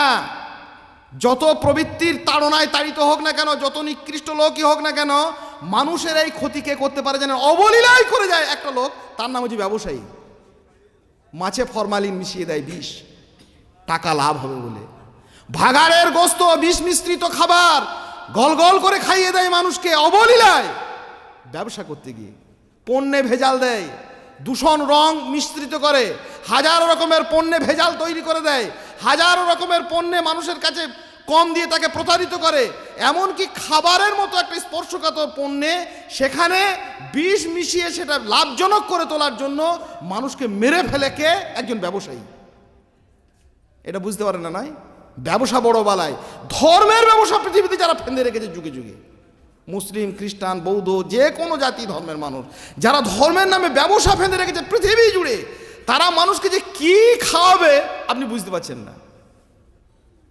নবীদের নামে, সাহাবীদের নামে, মুহাদ্দিসিনদের নামে, কোরআন সুন্নাহর বিশেষজ্ঞ আলেমদের নামে তারা এত নিকৃষ্ট মানের কথা বলবে, এমন নিকৃষ্ট অভিযোগ হানবে এবং মানুষকে তাওহীদ সুন্নাহ থেকে সরিয়ে শিরক বিদআতের পাকে এমনভাবে নিমজ্জিত করবে আপনি বুঝতে পারবেন না। কেন? দায়টা হচ্ছে ব্যবসার। বহুদিন থেকে মসজিদে আছি, এই আব্দুল হামিদ ফাইজি আমাদের জেলার সম্পাদক আগে নিয়ে গিয়েছিল এইদিকে একটা গ্রামে, নাম করছি না, ওই ইমাম সাহেব বেরিয়ে এসছেন, আরে আপনাদের কথা শুনলে হবে, আমার জামাতটাকে তো রক্ষা করতে হবে। জামাত রক্ষার ভয়, আমি জামাত আমি আমার ছাত্র, সে আমি বললাম এই বেশি গলাবাজি করিস না, গলাবাজিতে আমাদের সঙ্গে পেরে ওঠা খুব মুশকিল, তোর জামাত রক্ষার নয়, তোর পেট রক্ষার জন্য বল। হ্যাঁ, না না না, আপনি কি বলছেন, কি বলছেন? আমি ঠিকই বলছি, তোর জামাত রক্ষার দায় নেই, জামাত তোকে শেষ করে দিলি, নিয়ে এখন বলছি নিজের পেট রক্ষার জন্য। ব্যবসা বড় বালাই না? বিষ মিশিয়ে দিচ্ছে সবজিতে, বিষ মিশিয়ে দিচ্ছে মাছে, মাংসের নামে বিষ মিশিয়ে দিয়ে ভাগাড়ের গোশতকে বড় বড় কলকাতার নাম করা হোটেলে খাইয়ে দিচ্ছে। কি করে খাওয়াচ্ছে? শুধু লাভ, আমার লাভ হবে, এই বিশ্বাসটা একজন ব্যবসায়ীকে কোথায় যে নামিয়ে দেয়, কোন ভয়ঙ্কর জায়গাতে পৌঁছে দেয় মানুষ ভাবতে পারে না। আর সেই ব্যবসাটার নাম যদি হয় ধর্ম ব্যবসা, তাহলে তো বহু সুযোগ। অন্যান্য ব্যবসার ক্ষেত্রে তো মানুষ তর্ক বিতর্ক করে, আর এই ব্যবসাতে কেউ কিছু বলবে না, যাই খাওয়াবে তাই খেয়ে নেয়। পাবলিকও সেরকম, যাই গেলাবে তাই গিলে নেয়। ফলে সমাজ বিপন্ন হয়ে যায়, ভারাক্রান্ত হয়ে পড়ে। কিসের ভারে? বেদাতের ভারে। কিভাবে? দুটি মূলত কারণে। একটি হচ্ছে রং ধুয়ে যাবার ভয়, অনেক দিন থেকে এই রং মেখে রেখেছি, সেই রংটা আমার ধুয়ে যাবে যদি কোরআন এবং সুন্নাহর বৃষ্টি অবলীলায় পৃথিবীতে আপতিত হয়। আর আমি দীর্ঘদিন ধরে ব্যবসা ফেঁদে রেখেছি, সেই ব্যবসা যদি কোরআন এবং সুন্নাহর অবলীলায় এই বৃষ্টিধারা পৃথিবীতে আপতিত হয়, আমার ব্যবসাটা বন্ধ হয়ে যাবে। কাজে এই বিষয়গুলো আরও অনেক বিষয় আছে, সেগুলো আমাদের সমাজে চলতেই থাকবে, সেগুলো এক মুহূর্তেই নিমেষে বন্ধ হয়ে যাবে এবং ব্যাপারটা নয়। আমরা নির্ভার জীবনের জন্য দুটি ছোট ছোট কথা মনে রাখবো, মানে সংক্ষিপ্ত কথা, গুরুত্বপূর্ণ কথা। সেটা হচ্ছে আমরা পৃথিবীতে এসেছি কেবলমাত্র আল্লাহর ইবাদতের জন্য, এখানে আর কারোর শরীক। যদি একটাই জায়গাতে মিস্টেক করি, সেই ভারটি, প্রথম কথা হচ্ছে জাহান্নামে যেতে হবে, ইবাদত কবুল হবে না, ও তো বহু পরের কথা, আপনি নিজে বইতেই পারবেন না, ঘাড় কোমর মেরুদণ্ড নুবজ হয়ে ভেঙে চুরে একাকার হয়ে যাবে। 2 নম্বর, নামাজ পড়বো, রোজা করবো, আকিকা দেবো, জানাজা পড়বো, দোয়া করবো, সলাত আদায় করবো, সিয়াম পালন করবো, হাজার যত রকমের ইবাদত আছে করবো, ফরজ সুন্নাত নফল, প্রত্যেকটার তরিকা হতে হবে নবী মুহাম্মদুর রাসূলুল্লাহ সাল্লাল্লাহু আলাইহি সাল্লামের উপর পথ পদ্ধতি অনুসারে। এর দ্বিতীয়, ওই ব্যবসায়ীদের ফাঁদে হোক, ওই রং ধুয়ে যাওয়ার লোকেদের ফাঁদে পড়ে হোক, অন্য কোনো বেদাতি সংগঠনের ফাঁদে, বেদাতির মানুষের ফাঁদে পড়ে হোক, যেখানেই যায় না কেন, প্রথম কথা হচ্ছে এই ভারটা আমি বইতে পারবো না। আল্লাহ পাক রব্বুল আলামিন পবিত্র কোরআনে মানুষকে এই নির্ভার জীবনের জন্য, এই বিপন্নতা থেকে মুক্তির জন্য, যখন দেখছেন আমি ভারে চাপিয়ে ফেলেছি, শিরকের বোঝা হোক, বেদাতের বোঝা হোক, অথবা আল্লাহ সুবহানাহু ওয়া তাআলা যে জিনিসগুলো আমাদেরকে নিষেধ করেছেন, হারাম, নাজায়েজ, বেপরদা, গ্লানি, গীবত, পরচর্চা, রুজি রোজগারে অবৈধতা, এর ভারে হোক, যখন আমি সত্যি সত্যিই ভারাক্রান্ত হয়ে পড়েছি, আমি বিপন্ন হয়ে পড়েছি, এই বিপন্ন হওয়ার পর কি আবার ফিরে আসার রাস্তা আছে? বিপন্নতার মুখোমুখি দাঁড়িয়ে আমার কি কিছু করার আছে? একবারে ডুবতে যাচ্ছি, চরম বিপন্নতা বোধ করছি, এই সময় আমি কি করব? অথবা আমি কোনো পাপ করিনি, জালেম অত্যাচারী শাসক হোক, জালেম অত্যাচারী বেদাতি ধর্ম ব্যবসায়ী আলেম হোক, যেই হোক, আমাদের উপরে এমন চাপ দিয়েছে, এমন ভার দিয়েছে, যেখানে আমরা একবারে গলে পচে একাকার হয়ে যাচ্ছি। এই রকম পেশনের মুখে, এই রকম বিপন্নতার মুখে আমরা কি করব দাঁড়িয়ে? 3-4টে পয়েন্টে আপনাদের কাছে বলবো, মনে রাখবেন, ভুলে যাবেন না। বিপন্নতার মুখোমুখি আমাদের করণীয়। চরম বিপন্ন সময়ে মানুষ যখন সত্যিই বিপন্নতা বোধ করেছে, তখন আমাদের আশু কর্তব্য, গুরুত্বপূর্ণ প্রয়োজনীয় পদক্ষেপ। 1 নম্বর, দোয়া করবেন, নিরন্তর দোয়া করবেন। কি বলবো, মানুষের অপবাদের তো কোনো সীমানা নেই। বলে মানুষ এখনও বলে, আজও বলে, আগামী দিনেও বলবে। আপনারা তো সেই দোয়া বন্ধ করে দিলেন। দোয়া বন্ধ করিনি, দোয়া শিখিয়েছি ভাই। দোয়া করুন, নিরন্তর দোয়া করুন। নবী সাল্লাল্লাহু আলাইহি সাল্লাম যে পথ পদ্ধতি দোয়া করতে বলেছেন, দোয়া শিখুন, মুখস্থ করুন, দোয়া করুন। বিপন্ন সময়ে এত চটজলদি উপশমের আর কোনো ওষুধ নেই দোয়া ছাড়া। তবে দোয়ার ভাষাগুলো যদি আপনি নিজের ভাষাতেই করবেন না পারলে, আর যদি তা হয় নবী এবং রাসূলদের ভাষা, তাহলে তো সর্বোত্তম, কারণ সেটা সুন্নাহ পালন হবে। আর আল্লাহ সুবহানাহু ওয়া তাআলা বিভিন্ন নবী রাসূলদেরকে পাঠিয়েছিলেন এবং তাদেরকে চরম বিপন্ন সময়ে তাদের মুখের যে ভাষা, যে দোয়া, সেই দোয়াটা পবিত্র কোরআনে উল্লেখ করেছেন। উল্লেখ করেছেন কেন? খামখেয়ালি? মানুষকে শেখানো যে দেখো দোয়ার ভাষাগুলো এইরকম হওয়া দরকার, তাতে আল্লাহ সুবহানাহু ওয়া তাআলা খুশি হন এবং সেই দোয়া গৃহীত হয়েছে। আল্লাহ পাক রব্বুল আলামিন সেই দোয়া কবুল করেছেন। নিরন্তর ভোরবেলাতে উঠে দোয়া করলেন, মাঠে ঘাটে, রাস্তায় বাজারে, সলাতের মধ্যে, যে কোনো সময়ে মজলিসে আপনি এই দোয়াগুলি করুন। চরম বিপন্ন সময়ে দোয়ার যে ভাষা, এটাকে রপ্ত করেন, একটা দুটো করে মুখস্থ করেন, আজকে 2-3টে বলি, প্রাণ ভরে যাবে। এই প্রসঙ্গে আরও একটা কথা জেনে রাখবেন, কোরআনের ভাষাটা না, আমরা যে ভাষা, পৃথিবীতে ভাষার অনেক রকম ফের আছে। আমি যে ভাষাতে এখন কথা বলছি, একটা রাজনৈতিক মঞ্চে একটা নেতা যখন কথা বলে, সিস্টেমটা, ভাষার কাঠামোটা, শৈলীটা এটা নয়, ওটা ভাষার সিস্টেমটা আলাদা। দিতে হবে, ভেঙে দাও, গুঁড়িয়ে দাও, কেমন? এটা তো আমরা বলি না। বাড়িতে যখন কেউ মানুষ ভাত চায় তখন এরকম বলে, ভাত দিতে হবে, বউকে বলে না। বউয়ের কাছে ভাষাটা আলাদা, আর মঞ্চে এসে ভাষাটা আলাদা, কেমন পার্থক্য হয়ে যায়। তো এইরকম ভাষার অনেক রকম ফের আছে। রাজনৈতিক নেতাদের ভাষা আলাদা, হকারদের ভাষা আলাদা, বিজ্ঞাপনের ভাষা আলাদা, সরকারি নির্দেশিকার ভাষা আলাদা। কোরআনের ভাষাটা হচ্ছে আসলে হেদায়েতের ভাষা, এইটা মনে রাখতে হবে। কোরআনের ভাষাটা মানুষকে রাস্তা দেখানোর ভাষা। এই নিয়ত নিয়ে, এই বোধ নিয়ে আপনাকে কোরআন তেলাওয়াত করতে হবে, কোরআন বুঝতে হবে, কোরআন পড়তে হবে। কোরআনের ভাষা বিজ্ঞাপনের চটকদারি ভাষা নয়। বিজ্ঞাপনের একটা চটকদারি ভাষা আছে, বোরোলিন, সুরভিত অ্যান্টিসেপটিক ক্রিম, যে চেনে সেই কেনে। এই ভাষাগুলোর মধ্যে একটা চমক আছে। এই চমকগুলো কিন্তু কোরআন ওইভাবে ব্যবহার করবে না। তো কোরআন তো আল্লাহর ভাষা। কোরআনের ভাষা হচ্ছে হিদায়েতের ভাষা। এটা আমরা অনেক সময় ভুলে যাই। কোরআনে আল্লাহ সুবহানাহু এটা বলেছেন, তো এটা ঠিক ক্লিয়ার হলো না।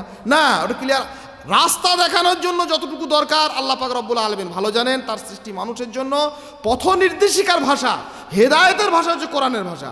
চরম বিপদে পড়ে, জালেম শাসক আসুক, ভূমিকম্প হোক, আমফান হোক, ঝড় হোক, ঝঞ্ঝা হোক, বেদাত অথবা মুশরিকদের কবলে আপনি আক্রান্ত হন, বিপদে পড়ে আপনি দোয়া করবেন। ভাষাটা কেমন বলছি? চরম বিপন্ন হয়ে একজন মানুষ, রাষ্ট্র তাকে দেশ থেকে একজন দুজনকে নয়, এনআরসি টেনআরসি এরকম ব্যাপারটা নয়, গোটা দেশ একদিক, একটা লোক একদিক, তার নাম মুসা আলাইহিস সালাম। আর গোটা দেশের সাম্রাজ্যের অধিকারী তার নাম ফেরাউন। ফেরাউনের প্রচুর লোক, লক্ষ লক্ষ মানুষ, সব সম্মিলিত তার এক সুরে সুর। মুসাকে তাদের ভয়ে মুসা আলাইহিস সালাম নির্যাতিত হয়ে, ভীত সন্ত্রস্ত হয়ে দেশ ছেড়ে পালিয়ে গেলেন। পালিয়ে গিয়ে চলে গেলেন কোথায়? মাদায়েনে। অসহায়ত্ব বুঝতে পারছেন? এ তো ক্যাম্পে যদি কাউকে রাখে, তো সে ক্যাম্পে যখন বন্দীদেরকে জেলখানায় গিয়ে রাখে, সেখানে তো 2-4 জন থাকে। আর মুসা আলাইহিস সালামের কেউ নেই, একা। গোটা পৃথিবী যেন তার বিপক্ষে, গোটা আকাশ যেন সংকীর্ণ, গোটা পৃথিবী যেন তার কাছে বিবর্ণ। একা চুপ করে একটা কুয়োর ধারে গিয়ে বসে আছে হাত গুটিয়ে। কে? মুসা আলাইহিস সালাম। একটি দোয়া করেছিলেন। দোয়ার ভাষাটা শুধু বলবো, শুধু এইটুকু যদি মনে রাখেন, আজকে আলোচনা আপনার জন্য সার্থক হতে পারে। আমরা ছোটোবেলায় একটা গল্প পড়েছিলাম, পরবর্তীভাবে আলমগীর ভাইকে গল্পটা বলেও ছিলাম, কিন্তু এই মজার কথাটা আমি বুঝিনি যে এটা আসলে কোরআন থেকে ওই সাহিত্যিক ঝেড়েছেন। এটা আমি অনেক পরে জেনেছি। গল্পটা আগে বলে দিই।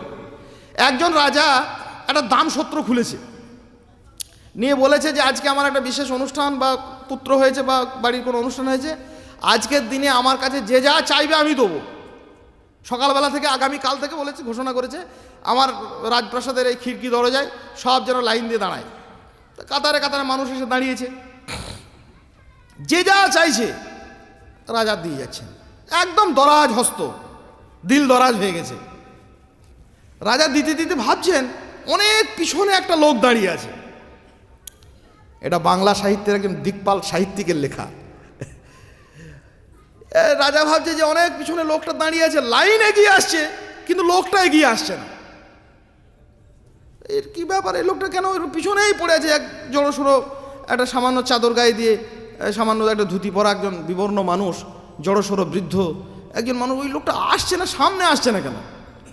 মানে যেই আসছে নতুন লোক না, ওর পিছনে তাকেই বলছে, ভাই আপনি আমার সামনে দাঁড়ান, আমি পিছনে দাঁড়াই, আমার কাছেই বাড়ি, তো আপনি যান। সবাইকেও আর কি লাইন দিয়ে দিচ্ছি।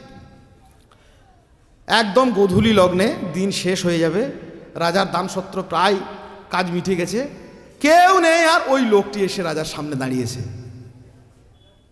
রাজা বলছেন, বলো কি তোমার চাই? আর তার আগে বলো, তুমি এত বিলম্ব করলে কেন? তুমি তো এসেছো হে সকালবেলায়। বলে, মহারাজ, আমার সামনের লোকগুলোকেই আমি আগে দিতে চেয়েছিলাম। বলে, তোমার পিছনে যারা আসছিল? বলে, ওদের বিলম্ব হবে, আমার তো কাছেই বাড়ি, আপনার এই প্রাসাদের পাশে একটা পর্ণকুটির আমি থাকি, তা আমি বাড়ি চলে যাব, সন্ধে হলেও অসুবিধা নেই, সেই জন্য ওদেরকে আগে দিয়ে দিলাম। বলে, ঠিক আছে, তুমি মহৎ লোক দেখছি, তো কি চাই তোমার?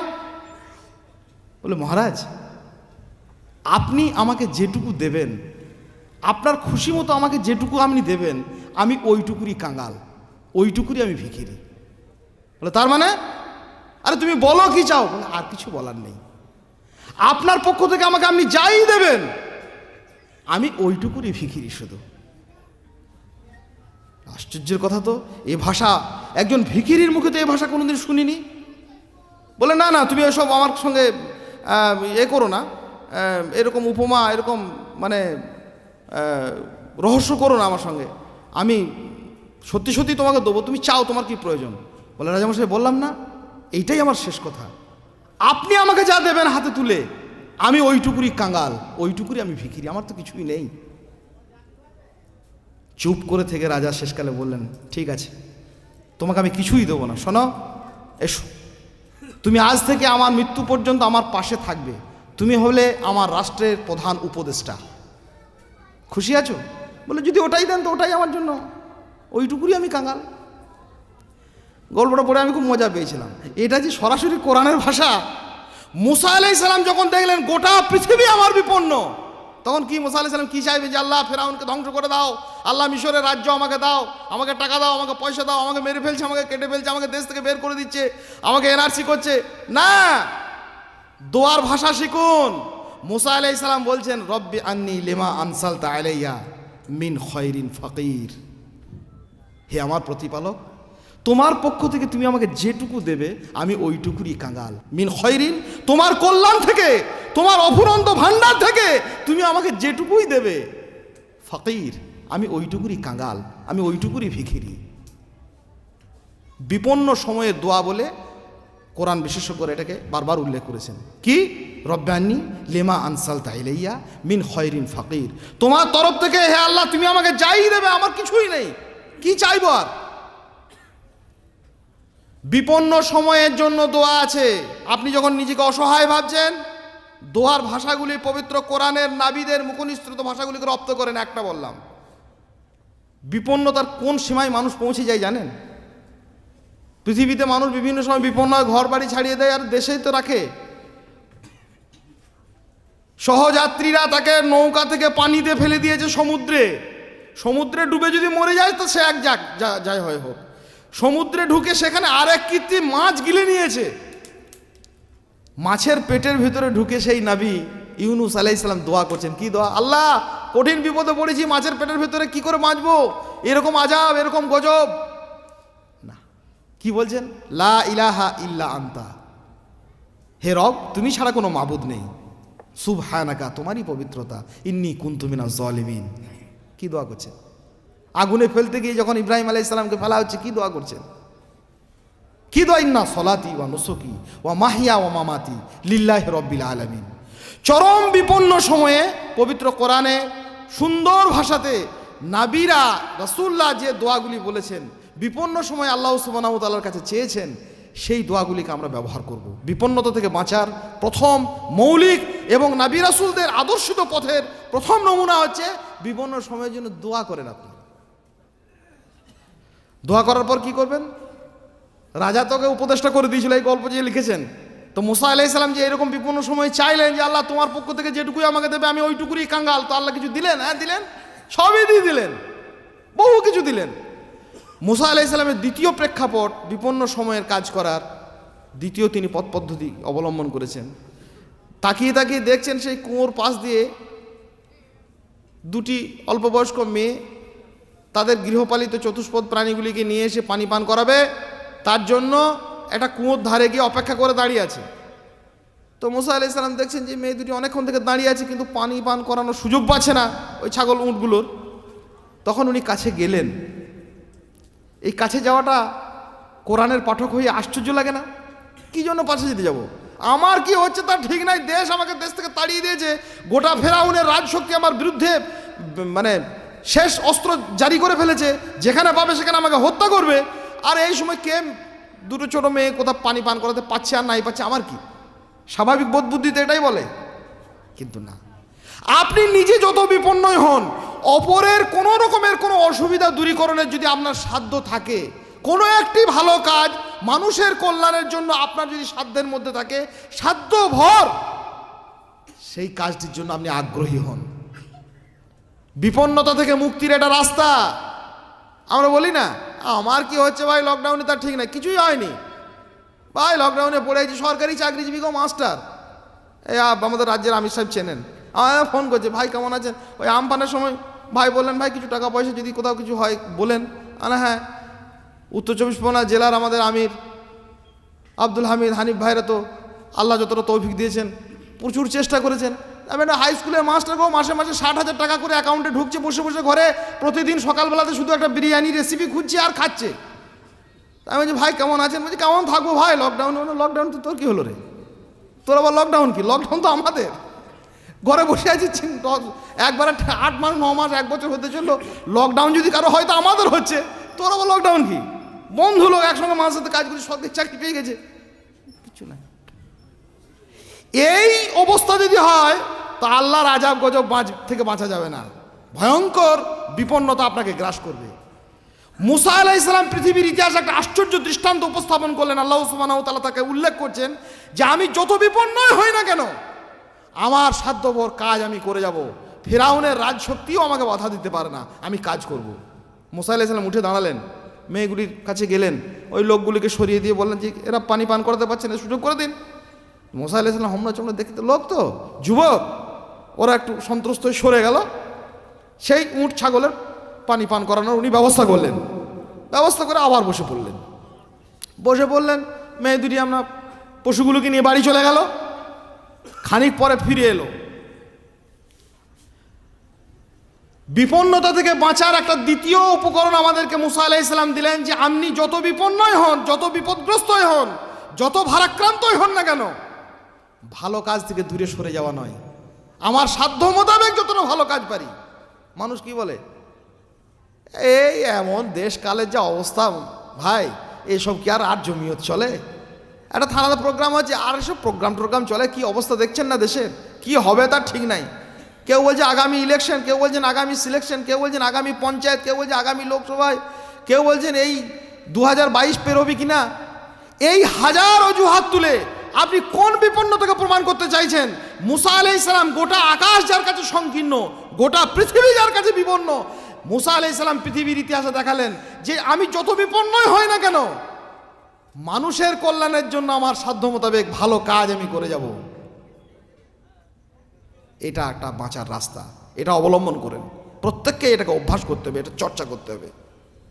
আল্লাহ পাক রব্বুল আলামিন কি দিলেন? তাকে মুক্তি দিলেন। হ্যাঁ, সাংঘাতিক মুক্তি। কিছুক্ষণ পর মেয়ে দুটি আবার ঘুরে চলে এলো। মুসা আলাইহিস সালামকে বলেন কি ব্যাপার? মুসা কি ব্যাপার তোমরা ঘুরে চলে এলো? বলে আমার আব্বা আপনাকে ডেকেছে। বলে ডেকেছে, যাবো, চলো।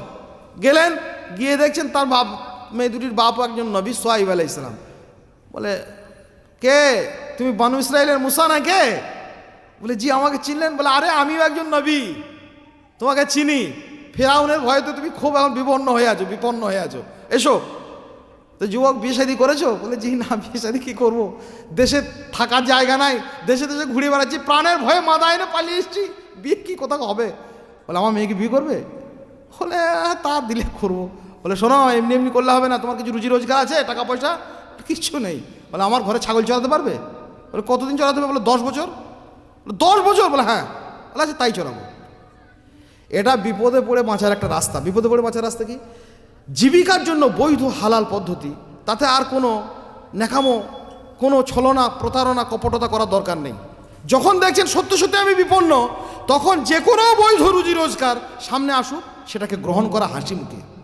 মুসা আলাইহিস সালাম এটা বলেননি, এই আমি বনু ইসরাইলের মুসা, ফিরআউনের সঙ্গে লড়াই করে এসেছি, তোর ঘরে শ্বশুরের ঘরে ছাগল চড়াবো না। এটা মুমিনের ভাষা নয়, চলাতে হবে। আমাদের কত দিনই ভাই কি করলেন, পোলট্রি মুরগি মাংস বেচে বেড়াচ্ছেন পাড়ায় পাড়ায়, কত ভালো ভালো আলেম মাদ্রাসা বন্ধ হয়ে গেল, সবজি বেচে বেড়াচ্ছেন, টোটো চালাচ্ছেন। আলহামদুলিল্লাহ, হালাল রুজির তালাশ করা, হালাল রুজির অনুসন্ধান করা, তার জন্য সামাজিকভাবে সাধারণভাবে সেটা যদিও ছোটো মনে হয়, ইসলামে ছোটো বলে কিছু নেই, সেটাকে গ্রহণ করা, সেটাকে জীবনে বাস্তবায়ন করা, সেটার জন্য মানুষকে পরামর্শ দেওয়া, কোনো আপত্তি নেই। মুসা আলাইহিস সালাম এটা একটা রেকর্ড করে গেলেন যে ঠিক আছে 10 বছর চড়াতে হয়তো হোক, আমার একটা স্থায়ী জায়গা তো পাওয়া গেল।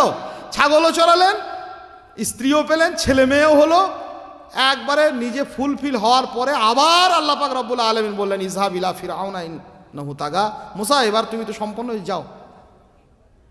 তাহলে বিপন্ন সময়ের জন্য আমরা মৌলিক 3টি রাস্তা খুঁজে পেলাম। একটা হচ্ছে দোয়া করা, সেই দোয়া নবী রাসূলুল্লাহ যে ভাষাতে আমাদেরকে দোয়া শিখিয়েছেন, আল্লাহ সুবহানাহু ওয়া তাআলা যেগুলি পবিত্র কোরআনে সংরক্ষিত রেখেছেন। 2 নম্বর, আমি যেমনই অবস্থায় থাকি না কেন ভালো কাজ থেকে দূরে সরে যাওয়া নয়, এক মুহূর্তের জন্য নয়। আর সর্বোত্তম ভালো কাজ মানুষের কাছে কোরআন এবং সুন্নাহকে প্রকাশ করা, তৌহিদ এবং রিসালাতের বিকাশ ঘটানো, তৌহিদ এবং রিসালাতের বিস্তার ঘটানো, আর শিরক এবং বেদাত থেকে মানুষকে দূরে সরে নিয়ে আসা। এই কাজ থেকে কোনো একটি মুহূর্তের জন্য আমি সরে যেতে পারি না, একজন মুমিন সরে যেতে পারে না। আর সরে গেলে বিপন্নতা দূর হবে না, আল্লাহ সুবহানাহু ওয়া তাআলা তাকে উদ্ধার করবেন। আর হালাল বৈধ রুজির জন্য যে কোনো একটা পথ পাই, 2টো টিউশনি পড়াতে পারি তাই 2-4টে আরম্ভ করা হোক, 2টো টোটো চালাতে পারে তাই হোক, সবজি নিয়ে বসতে পারা যায় তাই হোক, যাই হবে হোক, একটা কিছু করতে হবে, খেতে হবে, মানুষকে বেঁচে থাকতে হবে।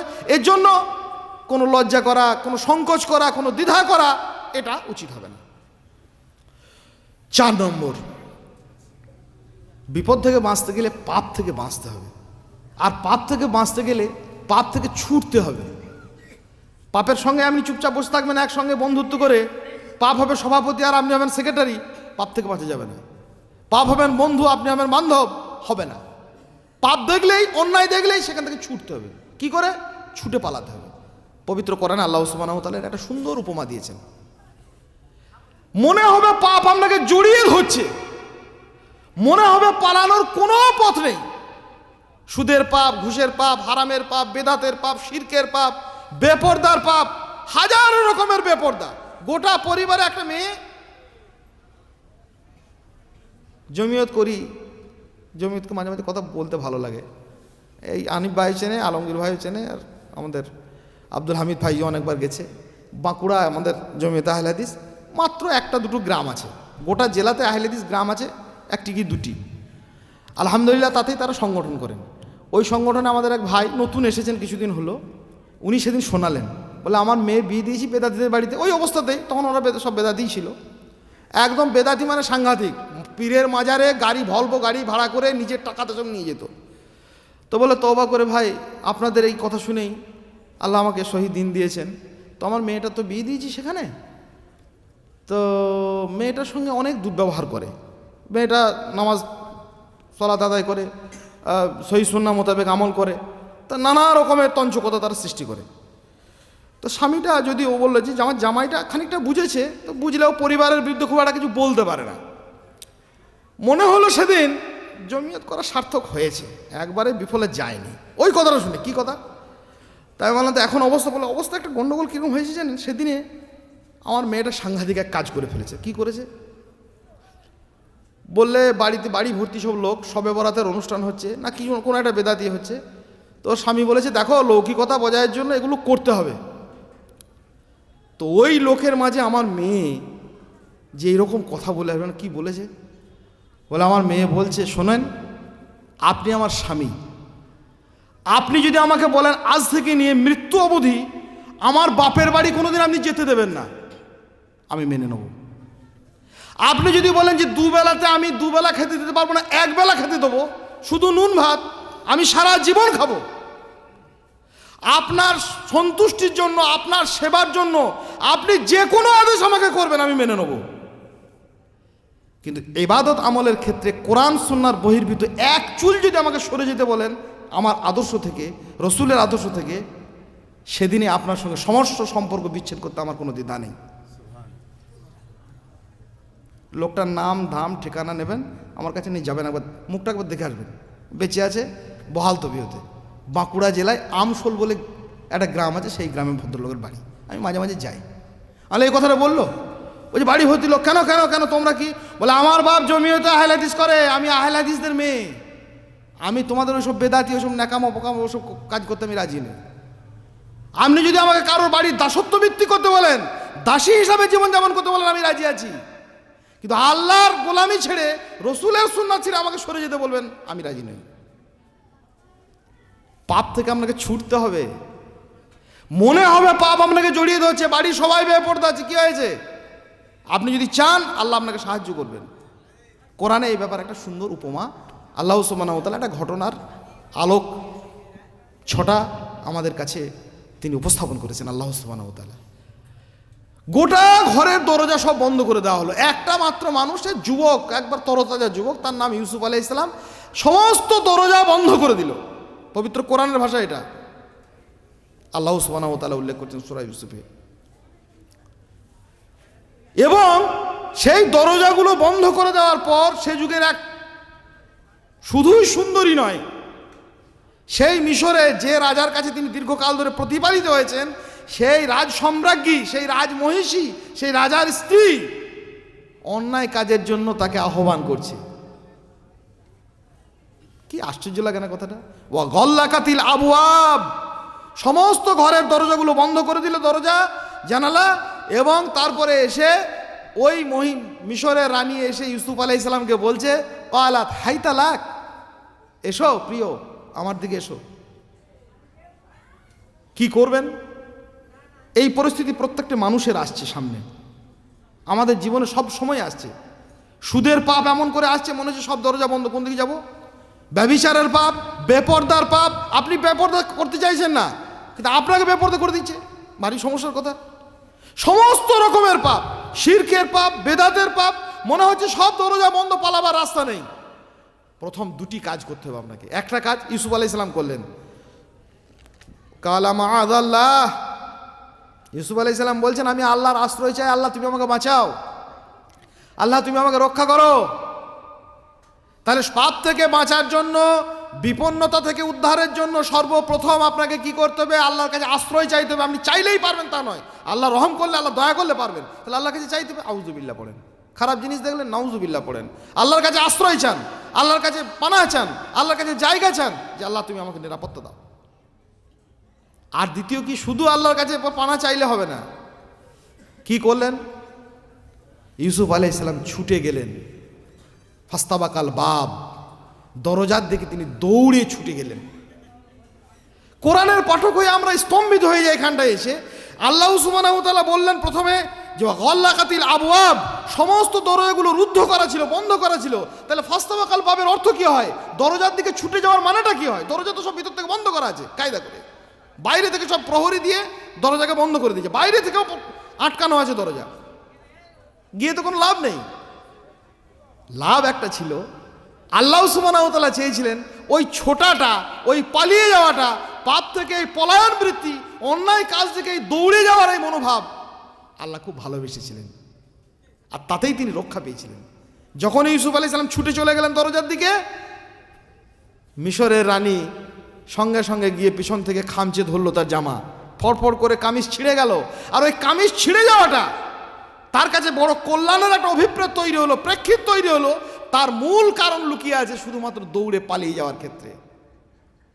এমন সময় সেই মিশরের রাজা চলে এলো। মিশরের রাজা যখন চলে এলো, তখন এসে বলছে ওই মহিলা মিশরের রানী, যে দেখুন আপনি যাকে আশ্রয় দিয়েছেন সে আমার সঙ্গে কেমন অভব্য আচরণ করছেন। ইউসুফ আলাইহিস সালাম তো একদম বোকা বনে গেছেন, যে আশ্চর্য কথা। ইউসুফ আলাইহিস সালাম কালা হুয়া রাওয়াদাতনি আন নাফসি, জি না আমি কিছু করিনি, ওই আমাকে প্রতারিত করেছিল, ওই আমাকে এরকম লালায়িত করেছিল, আমাকে আহ্বান করেছিল অন্যায় কাজের দিকে। একটা রাজসভা, একটা হট্টগোল আরম্ভ হয়ে গেল, লোকজন ডাকা হলো। শাহিদা শাহিদুম মিন আহলিহা, ওই পরিবারের মধ্যে একজন মানুষ এসে সেখানে সাক্ষী দিলেন, একটা নিদান দিলেন যে না এরকম বললে হবে না, একটা প্রমাণ হবে। যদি দেখা যায় জামাটা পিছনের দিক থেকে ছিঁড়েছে, তাহলে প্রমাণ হবে ইউসুফ আলাইহিস সালাম সত্যবাদী। আর যদি জামাটা দেখা যায় ওয়াইন কানা কামিসাহু কুদ্দা মিন দুবুর ফাকাযাবাত ওয়া হুয়া মিনাস সাদিকিন, তাহলে ওই মেয়েটা মিথ্যা কথা বলছে, ইউসুফ সত্য বলছেন। আর যদি দেখা যায় কুদ্দা মিন কুবুল, সামনের দিকে ছিঁড়েছে, তাহলে বোঝা যাবে সাদাকাত, মহিলাটি সত্য বলছে, ইউসুফ আলাইহিস সালাম মিথ্যা বলছেন। যখন দেখা গেল যে সত্যি সত্যি ফালাম্মারা কামিসাহু কুদ্দামিন দোবর, সত্য সত্যই যখন দেখা গেল যে না, জামাটা পিছন দিকেই ছিঁড়েছে, সবাই বুঝে নিলেন, এমনকি মিশরের রাজাও বুঝে নিলেন, এবং তিনি বললেন ইউসুফ আরিজান, ছেড়ে দাও ব্যাপারগুলো, আমি বুঝতে পেরেছি যে এই মহিলা অন্যায় করেছে, আমার স্ত্রী তোমাকে প্রতারণার ফাঁদ পেতেছে, এটা আমার কাছে পরিষ্কার হয়ে গেছে, আমার কাছে স্পষ্ট হয়ে গেছে, এই ব্যাপারটা ছেড়ে দাও। এই ব্যাপারে ইউসুফ আলাইহিস সালাম ওই অভিযোগ থেকে, ওই ভয়ঙ্কর অপবাদ থেকে মিশরের রাজপ্রাসাদে তিনি মুক্ত হলেন, আল্লাহ সুবহানাহু ওয়া তাআলা মুক্তি দিলেন, এবং পরবর্তীকালের মানুষের জন্য একটা দৃষ্টান্ত উপস্থাপন করে গেলেন যে দেখো, পাপ থেকে তোমাকে ছুটতে হবে, পালাতে হবে। পালানো তো দূরের কথা, আঁকড়ে জড়িয়ে ধরছে। ইউসুফ আলাইহিস সালামের দুটি পদক্ষেপ খুব গুরুত্বপূর্ণ। একটা, তিনি আল্লাহর কাছে আশ্রয় চেয়েছিলেন, মাআযাল্লাহ, আল্লাহ আমাকে আশ্রয় দিন। আর চুপ করে বসে থাকা নয় যে কি করবো, মহিলা চলে এসেছে তখন আর যা করবি কর, এটা ব্যাপারটা নয়। আমাকে আমার সাধ্য মোতাবেক পালিয়ে যাওয়ার এই মনোবৃত্তি উদ্ধারের পথ দেখিয়েছিল। আমরা যদি শিরক থেকে, বেদাত থেকে, হারাম থেকে, বেপর্দা থেকে প্রত্যেককেই যদি আমাদের মধ্যে এই পলায়নবৃত্তি সৃষ্টি না করি, আমরা যদি না ছুটতে চাই, তাহলে বাঁচতে পারবো না। বিপন্নতার আকাশ আমাদের ভেঙে পড়বে, কোনো রকমেই উদ্ধার পাবো না। ওয়াজ শুনেই কি আর ওয়াজ না শুনেই কি, আমাদের কাছে বিপন্নতা হাজির হবে। আর বিপন্ন সময়ের মানুষের যে নিদারুণ পরিণতি হয়, সেই পরিণতি আমাদেরকে ভোগ করতে হবে। উদ্ধারের জন্য আমরা আল্লাহর কাছে আশ্রয় চাইবো। পাপ দেখলে আমরা ছুটবো, কি আছে, পরিবার হোক, সমাজ হোক, বেদাত হচ্ছে না, থাকবো না। যত বড়ই অনুষ্ঠান হোক, যত বড়ই গ্লামারওয়ালা জালসা হোক, আপনার এখানে সুন্নাহর খেলাফ হচ্ছে, আদর্শের এখানে ত্রুটি হচ্ছে, আমি এখানে থাকতে রাজি নই। এই পরিবারে এই বিবাহের কাজে এই হারাম কাজ হচ্ছে, আমি এখানে থাকতে রাজি নই। আপনাকে সরে আসতে হবে, আপনাকে পাপ থেকে পালাতে হবে। 5 নম্বর, যেটুকু সাধ্য আছে, আপনার কাছে যেটুকু সাধ্য আছে, সেই সাধ্যটুকু ব্যবহার করেন। সবারই সাধ্য আছে, অনেক সাধ্য ছিল। বারাসাতের তো আলহামদুলিল্লাহ বহু সাধ্য ছিল। আপনাদের যা সাধ্য ছিল, আমাদের যা সাধ ছিল আছে, আপনাদের সাধ্য তার থেকে বেশি আছে। ওটা আমরা জানবো না তো কে জানবে। আর দিনরাত আমাদের যা সাধ ছিল আপনাদের ওপরে জামিয়াতের, তার থেকে আপনাদের সাধ্য আল্লাহ অনেক বেশি দিয়েছেন। একটু পূরণ করতে হবে, কাজ করতে হবে, মানুষের জন্য, নিজের জন্য, বিপন্ন জাতির জন্য, বিপন্ন মানুষের জন্য ভালোবেসে এসে পাশে দাঁড়ানো আমাদের কর্তব্য, দায়িত্ব। অজুহাত তুলবেন না, অভিযোগ করা জিনিসটা খুব একটা ভালো জিনিস নয়। আমাদের আর কি আছে, আমরা আর কি করব। কেউ বলছে আমি আর কি যাব, কেউ বলছেন আমার নিজের অবস্থা দেখছেন না, কেউ বলছেন আমার মোকামের অবস্থা দেখছেন না, কেউ বলছেন আমার গ্রামের অবস্থা দেখছেন না। এইসব অজুহাত তুলে কাজ থেকে সরে এলে হবে না। আল্লাহ পাক রব্বুল আলামিন চরম বিপন্ন একজন মানুষকে, আল্লাহ সুবহানাহু, কোরআনে এগুলো কোরআনের হেদায়েতের ভাষা, তো এই উপস্থাপনগুলো খুব মজার মজার। একজন মানুষকে আল্লাহ তুলে ধরছেন, গোটা পৃথিবী তার অপবাদের জন্য একদম প্রস্তুত, গোটা পৃথিবী একচেটিয়াভাবে। আর অপবাদ দেওয়ার সঙ্গত কারণও তারা খুঁজে পেয়ে গেছে।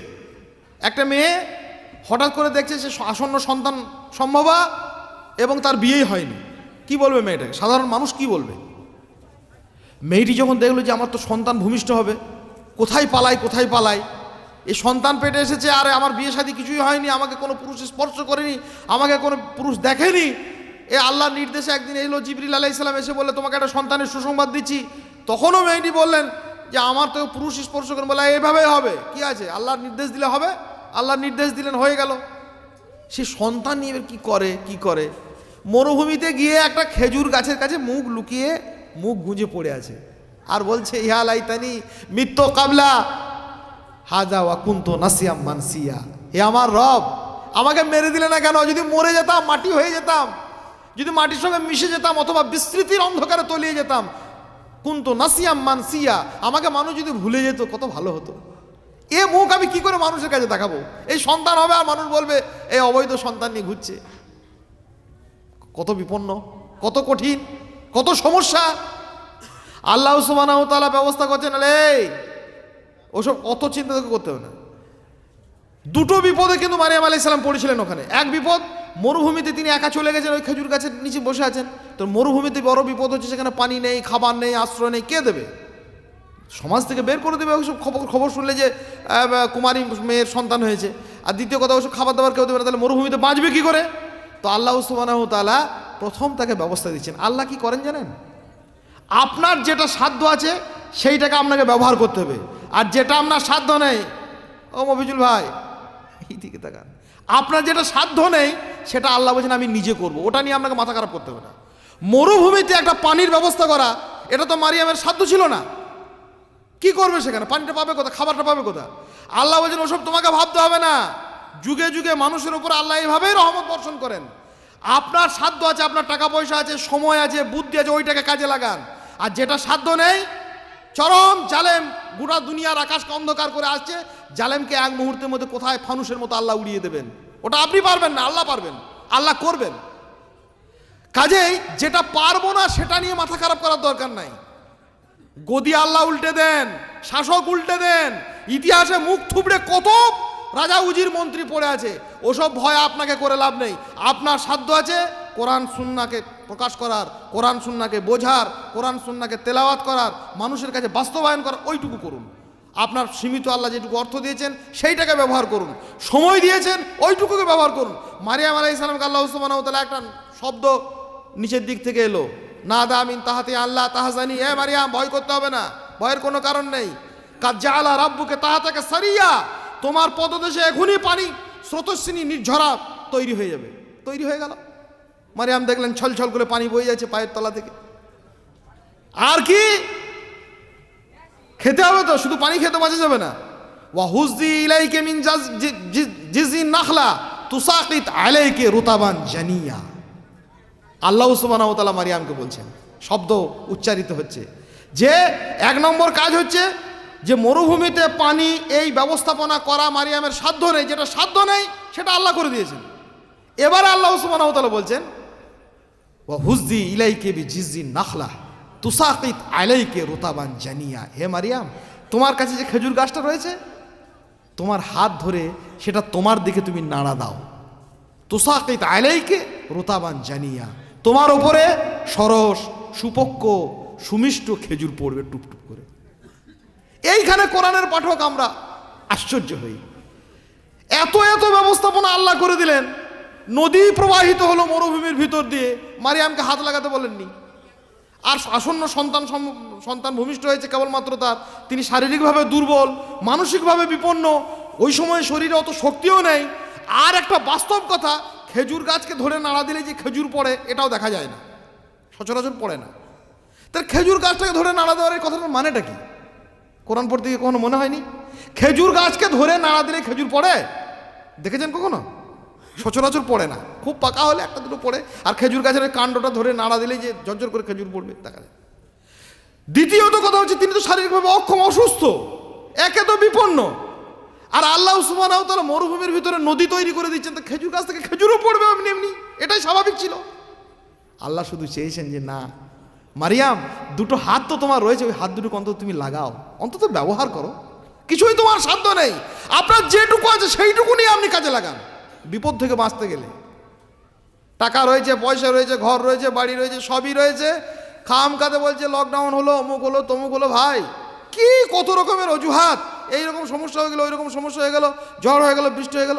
দুনিয়া সব চলছে দিনই কাজ করার জন্য, দিনই ক্ষেত্র প্রস্তুত করার জন্য। যখনই মানুষের কাছে আহ্বান করা হয় অজুহাত দিই, কি হবে? বিপদ, আকাশ ভেঙে পড়বে, কেউ বাঁচাতে পারবে না। কে বাঁচাবে? বিপন্নতার জন্য, উদ্ধারের জন্য যে রাস্তা আল্লাহ দিয়েছেন সেটা গ্রহণ করতে হবে। রাস্তা হচ্ছে আপনার হাত দুটো কিছুই নেই। মারিয়ামকে আল্লাহ শেখালেন যে দেখো হাত দুটো অন্তত ব্যবহার করো।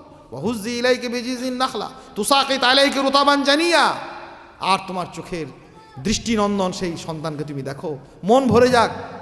হ্যাঁ, তুমি সেটা খাও, কুলি ওয়াশরাবি ওয়াকারি আইনান, তুমি ওগুলো পানি পান করো, খেজুর খাও, আর চোখ জুড়িয়ে দাও।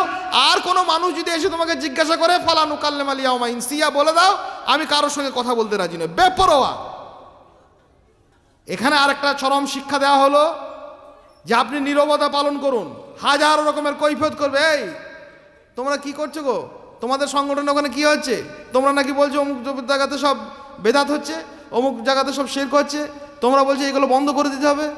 আপনি শুধু দলিলটা উপস্থাপন করুন, বাকি বেশি ফালতু কথা যাবেন না। ফালতু কথা বলার জন্য মারিয়ামকে আল্লাহ সুবহানাহু ওয়া তাআলা নিষেধ করছেন, ফালা নুকাল্লিমা আল ইয়াওমা ইনসিয়া, আজকের দিন আমি কারোর সঙ্গে কথা বলবো না, যাও। লোকে কিন্তু বলতে লাগলো সাংঘাতিক কথা, নানা রকমের কথা। ইয়া মারিয়াম লাকাদ জিতে শাইয়ান ফারিয়া, এ মারিয়াম কি করেছিস, তুই তো খুব নোংরা জিনিস নিয়ে এসেছিস। হ্যাঁ তোমার বাপ খুব ভালো ছিল, তোমার মা খুব ভালো ছিল, কিন্তু তুমি এত ভ্রষ্ট হলে কি করে? সব লোকে বলছে। মারিয়াম আলাইহিস সালাম কিন্তু কোনো কথা বলেননি। কি বললেন? মারিয়াম আলাইহিস সালাম শুধু আল্লাহ বললেন যে তোমার সন্তানটাকে কোলে নিয়ে মানুষের সামনে উপস্থাপন করো, মানুষকে দেখিয়ে দিলেন এই দেখুন। তখন লোকে আরো রেগে গেলেন যে এই কি করে কথা বলবেন, মান কানা সাবিয়া, যেটা কারণ শিশু সন্তান অবস্থার কাইফানু কাল্লেমো, কি করে কথা বলতে পারে আমাদের সঙ্গে? কিন্তু সেই শিশুই কথা বললো এক সময় যে না, আমি আব্দুল্লাহ, আতানি আল কিতাব, আমাকে কিতাব দেওয়া হয়েছে, আমি নবী, আমি সিদ্দিক, আমি সলাত আদায় করি, আমি মানুষকে সলাতের নির্দেশ দিই, আমি ওসিয়ত করি। তাহলে এখান থেকে একটা কথা পাওয়া গেল, দলিল কথা বলে। মারিয়াম আলাইহিস সালামের গর্ভে যেটা সন্তান হয়েছিল সেটাই নিজেই একটা দলিল। নবীরা হচ্ছেন একটা দলিল, কিতাব হচ্ছে একটা দলিল। দলিল নিজেই কথা বললো। আপনার দলিল আপনার কথা বলবে, আপনার কোরআন আপনার কথা বলবে, আপনার সুন্নাহ আপনার কথা বলবে। আপনাকে বেশি বকার দরকার নেই। বেদাতির সঙ্গে, মুশরিকের সঙ্গে, ভ্রষ্ট মানুষের সঙ্গে অহেতুক অযাচিত কথা বলার কোনো দরকার নেই। শুধুমাত্র আপনার দলিল আপনার কথা বলে দেবে। আমরা যদি এই বিষয়গুলির ওপরে লক্ষ্য করি, আমরা যদি চেষ্টা করি, ইনশাআল্লাহ তাআলা আজিজ আমরা উপকৃত হব। পবিত্র কোরআনের নির্ধারিত কতগুলো বিষয় আমরা আলোচনা করলাম।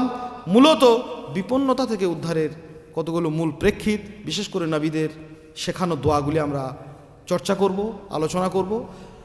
আমরা যে অবস্থায় থাকি না কেন, আমাদের সাধ্যভর আমাদের কাজ মানুষের কল্যাণের জন্য, মানুষের উপকারের জন্য আমরা সেগুলো ব্যবহার করব। রুজি রোজগারের ব্যাপারে হালাল বৈধ রুজি, সামাজিক দৃষ্টিভঙ্গিতে তা যাই হোক না কেন সেটাকে আমরা গ্রহণ করব। আর সর্বোপরি যত রকমের পাপ আছে তা থেকে বাঁচার জন্য আমাদের এই পলায়ন বৃত্তিকে আমরা ব্যবহার করব। আর আমাদের হাতে যেটুকু সাধ্য আছে, যেটুকু ক্ষমতা আছে, সেই হাতটুকু নিয়েই মারিয়ামের মতো আমরা খেজুর গাছ নাড়া দিতে শুরু করি। ইনশাআল্লাহ তাআলা আজিজ আল্লাহর রহমতের ওই রকম সুপক্ষ, সুমিষ্ট, তরতাজা ফল আমাদের ওপরে আপতিত হবেই। আল্লাহ পাক রব্বুল আলামিন আমাদেরকে সার্বিকভাবে বিপন্নতা থেকে মুক্তির জন্য এই পথ নির্দেশনাগুলিকে গ্রহণ করার, বাস্তবায়ন করার আল্লাহ আমাদেরকে তৌফিক দিন। আল্লাহুম্মা আমিন। বিপন্নতা থেকে বাঁচার শেষ কথা 1 মিনিটে বলেই শেষ করে দিই। একা হবে না। একা বড় মারাত্মক জিনিস। একা কথাটা হচ্ছে খুব খারাপ কথা। একা, আমি, এই কথাগুলো হচ্ছে কি জানেন, মানে খুব বিধ্বংসী কথা, অভিশপ্ত কথা। আনা বলে একটা কথা আছে না, আনা, আনা মানে আমি, আর আমি মানে হচ্ছে খুব অভিশপ্ত কথা। তার ভালো কথা কি? ভালো কথা হচ্ছে আমরা। ভালো কথা হচ্ছে কি বললাম? আমরা। আর আনা কথাটা কি? অভিশপ্ত কথা। আনা পৃথিবীতে কে বলেছিল জানেন? ইবলিস, শয়তান। আল্লাহ যখন বলেছিলেন প্রথম নির্দেশ পৃথিবীতে, মহাবিশ্বে আল্লাহর প্রথম নির্দেশ যখন সেখানে আরোপিত হলো, ইবলিস কি বলেছিলেন জানেন? আনা খায়রুম মিনহু, আমি ওর থেকে উত্তম। খালাক্তানি মিন নার খালাক্তাহু মিন তিন, আমাকে তৈরি করেছেন আগুন থেকে, ওকে তৈরি করেছেন মাটি থেকে, আমি উত্তম। আমি বলেছিল কে? ইবলিস। ইব্রাহিম আলাইহিস সালাম এলেন, তার শাসকের কাছে গেলেন। শাসক বলল, কে রব? বলে, আমার রব তো যিনি জীবন দেন, যিনি প্রাণ দেন, তিনি আমার রব আল্লাহ। বলে, ওসব কথা নয়, আমি জীবন দিই, আনা উহি ওয়া উমিত। এই বোকা ইব্রাহিম, আমি জীবন দিই, আমিই মৃত্যু দিই। আমি, কে বলেছিল? নমরুদ। মুসা আলাইহিস সালাম যখন রবের দাওয়াত নিয়ে গেল, ফেরাউন কি বলেছিল জানেন? আনা রব্বুকুমুল আলা, আমি রব। সারা পৃথিবীতে আজকের শাসক, আজকের জালেম, আজকের অত্যাচারী, এদের ভাষা কি জানেন? আনা, আমি, আর কিছু নয়। সমস্ত কিছুতে আমিত্ব। এই ভয়ঙ্কর আমিত্বে গোটা পৃথিবী আজ বিপর্যস্ত। দুর্যোধন বলেছিল আমি। কি ভয়ঙ্কর কথা! হিমাচল শিলা থেকে সাগর অবধি আমি ছুঁড়ে দিই ত্রাস। হিমাচল শিলা থেকে সাগর অবধি আমি ছুঁড়ে দিই ত্রাস। আমার কি যায় আসে, বাঁচে না না বাঁচে ইতিহাস। আপামর জনে আমি কহাইব আজ, আমি গম্বুজ চূড়া, আমি রাষ্ট্র, আমি সমাজ। দুর্যোধন বলেছিল আমি রাষ্ট্র, আমি সব।